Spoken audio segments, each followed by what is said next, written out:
Cette semaine, nous recevons Diane Leboutillier pour parler des dossiers en cours et à venir. Alors, bonjour Madame la Ministre, comment allez-vous? Bonjour Marc, bonjour. Ça fait plaisir de te revoir. Notre Oui, première déjà, rencontre en 2022. oui. Bon, on a quelques minutes pour aborder quelques sujets. J'aimerais ça qu'on parle un petit peu du caucus d'été qui s'en vient, là, qui va rassembler les différents ministres. Là, vous nous l'annonciez tout à l'heure que ça va se passer à Percé. Qu'est-ce que vous allez faire exactement? Comment ça se passe exactement, une rencontre de même? Effectivement, au gouvernement fédéral, on a ce qu'on appelle des caucus. Puis on a le caucus des députés libéraux qui ont tous été élus au Québec avec donc, on est tous des députés assis autour de la table, mais parmi ces députés-là au Québec, on est 11 ministres. Et ce qu'ils ont décidé cette année, c'est qu'ils voulaient tenir, on a toujours euh, un rassemblement de travail durant l'été. Et cette année, ce qu'on m'a demandé, on dit, Diane, on aimerait aller en Gaspésie, tenir nos rencontres de travail. Ça fait que des espèces de lacs à l'épaule. Puis, à la fin du mois d'août, début septembre, tous les députés libéraux fédéraux du Québec vont être aperçus pour justement parler. On va pouvoir parler, pour moi, c'est important, des enjeux de la région. On va pouvoir parler de ruralité, on va parler d'environnement. Puis mes collègues ministres autour de la table, Stephen Guilbeault, c'est le ministre Lametti, Jean-Yves Duclos, Mélanie Joly, donc Pablo au niveau de patrimoine vont tous être mis là, à partie là, pour rencontrer là, des acteurs dans le milieu. Parce que c'est contrairement à des fois ce que les gens peuvent penser, ils s'en viennent pas en vacances. Là. Vous pouvez être sûr que je vais les garder très occupés. Donc, Et puis justement, on va. dans un bel environnement de travail comme ça doit être assez motivant. Mais est-ce que vous avez des dossiers particuliers quand vous rencontrez comme ça, vous allez vouloir mettre en avant ou échanger particulièrement? Oui, ben effectivement, il y a des dossiers là pour nous qui est important sur lesquels il est important de travailler. Donc, quand on regarde au niveau, je l'avais annoncé pendant la campagne électorale, j'ai des priorités pour le milieu. Puis vraiment, moi, ça me permet aussi. Puis il y a déjà du travail qui se fait. Quand on regarde au niveau des projets, j'avais parlé dans le parc Forillon avec la protection du patrimoine bâti avec le dossier de Grande-Grave, ben, je peux vous dire que le ministre Guilbeault, c'est le ministre qui est responsable. Il est responsable de l'environnement, mais il y a aussi dans son portfolio tous les dossiers qui concernent Parc Canada. Donc, on a eu une première rencontre il y a très peu de temps, là, je vous dirais, c'est la semaine dernière, justement pour discuter avec les gens de Parc Forillon du projet de Grande Grave. Donc, il y a du travail qui est commencé, puis le ministre Guilbeault, on le disait aux gens de Grande Grave, ben, il va être ici cet été, donc ça va nous donner l'occasion là, de pouvoir l'amener au Parc Forillon puis de continuer là, de faire cheminer là, nos priorités. Quand on regarde aussi avec la ministre Saint-Onge, Pascal Saint-Onge, qui est responsable de Développement économique Canada, puis on sait à quel point Développement économique Canada est un partenaire majeur pour notre milieu.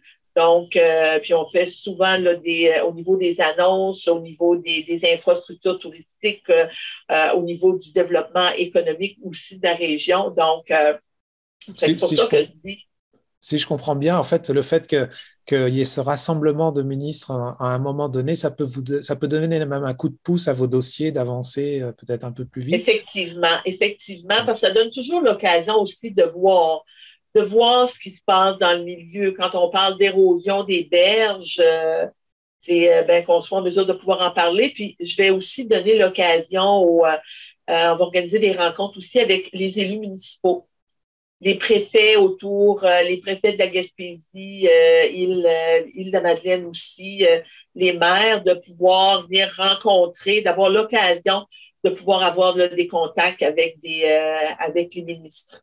Et leur et montrer, les députés. effectivement, et leur montrer notre belle région. Oui, Alors, oui. ouais, justement, vous parliez du projet de Grande Grave d'un point de vue un peu touristique. Avec le projet, vous aviez dit tout à l'heure aussi que vous aviez le projet des Chic-Chocs. Donc, ce sont des infrastructures historiques. Est-ce que vous disiez que le projet de Grande Grave avance? Est-ce que il en va de même aussi pour le projet des Chic-Chocs? Oui, effectivement. Autant là, Grande Grave, qui est pour moi, là, Grande Grave, qui est mythique hein, pour la Gaspésie, parce que on sait, on a vu avec l'expropriation du parc Forillon, donc les expropriés du parc sont très attachés à tout ce qui se passe au niveau du parc Forillon.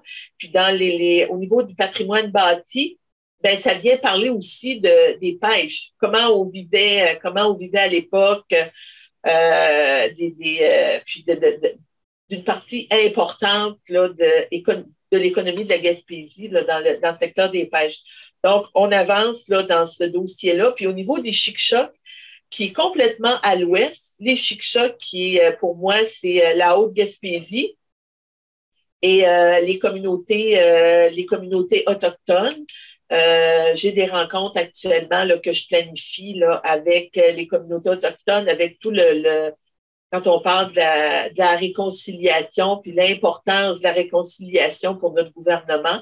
Donc, de travailler là, d'un commun accord, puis qu'on avance ensemble, puis d'impliquer les communautés autochtones dans le développement du milieu. Fait que le projet des Chic-Chocs qui a été déposé à Développement économique Canada, qui va pour moi être un projet aussi qui était majeur puis pour la communauté, toujours dans le 4 saisons. On veut développer le tourisme de façon annuelle au niveau du 4 saisons et aussi la protection du territoire parce que nos paysages en Gaspésie et notre milieu, notre milieu est touristique aussi. Il y a une valeur économique importante. Donc, comment on peut faire un développement touristique qui est important, où il y a des retombées économiques, mais tout en préservant l'environnement, en préservant aussi nos paysages, que ce soit fait là, de façon harmonieuse. Donc, c'est pour ça que pour moi, ça devient très intéressant, mais surtout pour le milieu. Parce que c'est avec le milieu qu'on travaille, c'est avec les acteurs économiques du milieu, les organisations du milieu qui ont aussi cet intérêt-là à cœur. Donc, là aussi, le projet chemine et Développement économique Canada, puis j'en parlais tantôt, la ministre Saint-Onge, Pascal, qui est aussi une amie, de pouvoir prendre connaissance et de pouvoir venir voir aussi ça permet par la suite, là, dans les discussions, ben, quand on dit une image vaut 1000 mots, hein, ça fait que ça permet là, de faire avancer les projets. Donc, je suis très axée là, sur ce dont j'ai parlé là, pendant la campagne électorale. Merci pour ces précisions. Maintenant, si on allait dans un volet un peu plus sanitaire au niveau, chaque fois qu'on se voyait les autres fois, on terminait souvent un peu sur la vaccination, un peu les mesures gouvernementales, enfin, surtout au niveau fédéral. Vous me partagiez tout à l'heure que vous avez une certaine fierté que les Gaspésiens étaient la région la plus vaccinée. Qu'est-ce que vous pourriez nous parler un petit peu de ça? Oui, ben, dans un premier temps, ce que je voudrais dire aussi, c'est l'hiver. On sait que la population, puis même au niveau des élus, tout le monde, hein, on est tanné, mais vraiment tanné et écœuré de la COVID. Je dois dire que le mois de janvier était particulièrement difficile parce que très froid. On est chanceux en février, c'est plus doux, mais fait que ça a été difficile pour les gens, mais je veux vraiment souligner que la population gaspésienne et madelinienne, pour moi, là, donne vraiment l'exemple sur l'ensemble du Québec, puis je vous dirais même à travers le Canada, où on a le plus haut taux de vaccination au Québec. Et quand je parle de taux de vaccination, c'est même à partir des 5 ans. Là. Donc, on voit que les Gaspésiens, à quel point on en a vécu des crises en Gaspésie, puis à quel point la population est résiliente, puis la population le sait, qu'on doit serrer les coudes dans les moments difficiles parce que les crises qu'on a vécues, là, on a vécu des crises économiques qui ont été majeures. Là, actuellement, on vit une crise sanitaire qui est importante parce que mondiale, mais le fait que la population gaspésienne ait été autant vaccinée permet justement que ce soit dans le secteur des pêches, lorsque la pêche va débuter, puis on a vu les 2 dernières saisons, même si nous étions en pandémie, les mesures sanitaires qui ont été mises en place nous ont permis d'avoir des bonnes saisons de pêche, ont permis aux transformateurs nos usines de pouvoir travailler. On a vu aussi nos saisons touristiques au cours des 2 dernières années. Puis, j'en parle avec beaucoup de fierté auprès de mes collègues pour dire, écoutez, voici chez nous là, comment ça se passe. Donc, tout le monde, là, on est très solidaires les uns des autres. On prend soin les uns des autres. Puis, la vaccination, vraiment, là, je veux féliciter parce que si pour certains groupes, la vaccination, là, c'est une punition. Moi, je peux vous dire que moi, je la vois comme une bénédiction. Puis vraiment, là, au niveau du milieu, ça fait que je veux vraiment, là, comme on dit, on monte le chemin, puis on ne s'en porte pas plus mal en Gaspésie. Oui, parce qu'on a vu de toute façon qu'au niveau provincial, le Premier ministre a commencé à faire un programme d'allègement des mesures. Est-ce qu'au niveau fédéral, il y a un écho? J'imagine que vous êtes en accord aussi avec ça.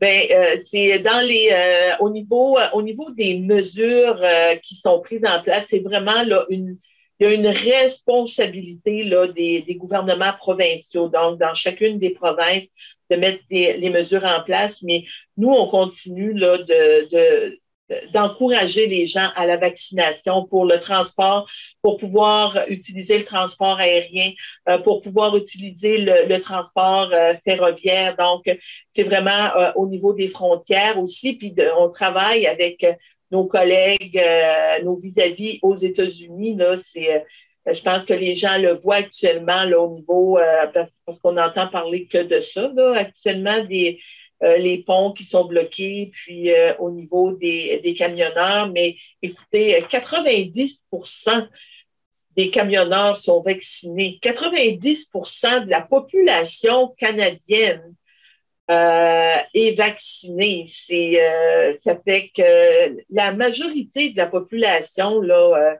respecte les mesures, mais comme je disais au départ, c'est sûr que les gens sont fatigués, les gens sont tannés, mais on ne doit pas lâcher parce que souvent, là, moi qui ai été intervenante sociale, je vous dirais que des fois, les gens, là, quand on dit aux gens, lâchez pas parce qu'on est près de la ligne d'arrivée. Mais c'est dans ces moments-là, des fois, que c'est plus difficile, mais vraiment, là, je le mentionnais, on montre l'exemple, on montre le chemin en Gaspésie.